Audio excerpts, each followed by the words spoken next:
Charles, welcome to the digital scene here at the Cinners event. Yeah. You were the keynote speaker. Now, you created a movie called The Cove. I was associate producer and director of plan desk and operations for The Cove. Okay. So yes, a big part of The Cove movie. So maybe tell us a little bit about The Cove. What is it about? What's the subject? Well, it's a real-life suspense thriller, and it's kind of an interesting, exciting tale about the Rick O'Barry, who is the guy who trained Flipper, and a government cover-up in Japan of what happens in a little cove, among other things. There's about 4 or 5 different themes going on in the movie, but it plays like a spy movie. It's called Pierce Brosnan called it the best spy movie he's ever seen because it's real, and it was very real. Now, you showed a preview, and it looks amazing. It's definitely a movie that it seems like it's a must-see, especially if you care about whales and you care about the environment.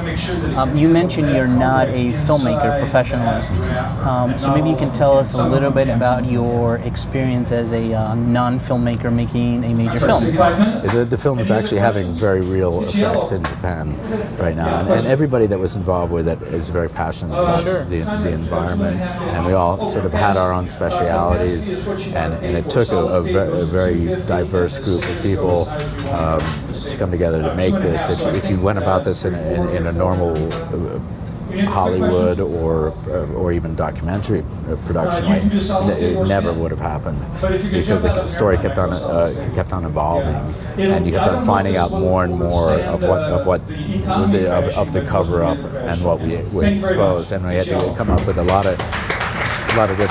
Thank you. Yep. A lot of different techniques that evolved over time as soon as we figured out the extent of what needed to be done. So. I see. So it seems like almost if you were a filmmaker, you'd be worried too much about the film process, the filmmaking process, versus the story itself. Yeah, I mean, I'll give you an example. It was on one of the earlier trips. It was somebody that was with us that every 10 minutes they want to go back to the hotel room and work on the script. Meanwhile, the actual story is unfolding underneath your eyes, and there was no script. It was very well written by Mark Monroe, who is brilliant, who actually wrote it after the fact, but made sense of it, made it coherent, and Jeff Richmond editing, who did Sicko and a lot of things for Michael Moore, and those guys put it together in an incredibly coherent manner and exciting. They took all our B-roll, all the stuff that we just happened to roll on for the making of or whatever, and they said, this is part of the movie, right? Because it's part of the story. This is the extent that they go to cover this stuff up, and of course the director Luis Sohoyos and I were like, oh, we don't really want to be in this, and they're like, well, no, this is part of the story. So we always the big joke is, well, we're not actors, but we play them in the movies. You know?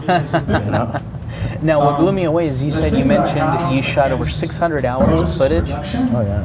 So how long were you in post?